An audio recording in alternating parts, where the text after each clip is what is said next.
কেমন আছো সবাই? আশা করি ভালো আছো, সুস্থ আছো। আমিও ভীষণ ভালো আছি। আরেকটা নতুন ব্লগ নিয়ে হাজির হয়ে গেলাম। দেখো বিছানা ক্লিন করে নিচ্ছি। তারপর আমি রান্নাঘরে চলে আসলাম। আর ছেলেরা স্কুল চলে গেছে। তো ছেলেদেরকে স্কুলে রোল দিয়েছিলাম, তো আমার জন্য একটা রেখে দিয়েছিলাম। আমি ওই রোলটা খেয়ে নিলাম। আর আমার রান্না করতে আজকে ভীষণ লেট হয়ে গেছে। সব রান্না করে উঠতে পারিনি। আর ছেলের স্কুলের ছুটির টাইম হয়ে গেছে, তাই ছেলেকে স্কুলে আনতে চলে এসেছি। দেখো স্কুলের সামনে কত ভিড়। তারপর আমরা এখন বাড়ি যাচ্ছি। ছেলেকে বললাম, একটু এদিকে তাকা, তোকে সবাই দেখবে। কিন্তু ও লজ্জা পাচ্ছিল। যাই হোক, একটুখানি তাও তাকালো। তারপর বাড়ি চলে আসলাম। এবার আমি বাকি রান্নাগুলো করব। মাছের মাথা দিয়ে মুড়িঘণ্ট করব আমার জন্য আর হাজব্যান্ডের জন্য। ছেলেরা না খায় না, তাই অল্প করেই করছি। প্রথমে আমি মাছের মাথাগুলো ভেজে নিলাম।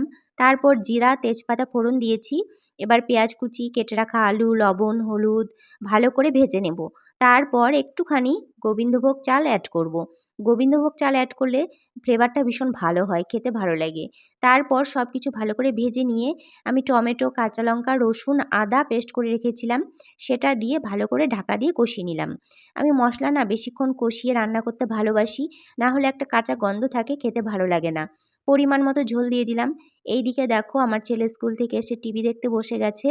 তারপর ঝোলটা ফুটে উঠলেই ভেজে রাখা মাথা আর একটুখানি গুঁড়ো গরম মশলা দিয়ে নামিয়ে নেব। আর নামানোর আগে একটুখানি ধনেপাতা দেব। আমি আবার শীতের দিনে না সব কিছু ধনেপাতা অ্যাড করতে ভীষণ ভালোবাসি। এই দেখো হয়ে গেছে মুড়িঘণ্ট। তোমরা কে কোথা থেকে দেখছো অবশ্যই কিন্তু কমেন্ট করে জানিও। তারপরে দেখো আমি সর্ষে শাকের পকোড়া ভেজে নিচ্ছি। ডাল করেছিলাম, ডালের সাথে পকোড়া না হলে আবার বাচ্চাগুলোর খেতে অসুবিধা হয়ে যাবে।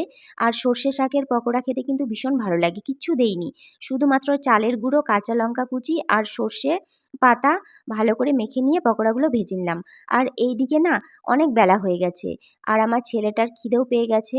কখন থেকে বেচারা বসে আছে স্কুল থেকে এসে, ওকে ভাতটা মেখে খাইয়ে দিই। ও ডাল আর পকোড়া দিয়েই খাবে, মাছের মাথার মুড়িঘণ্ট কিছুই খাবে না। তো ভিডিওটা ভালো লাগলে লাইক দিয়ে পাশে থেকো।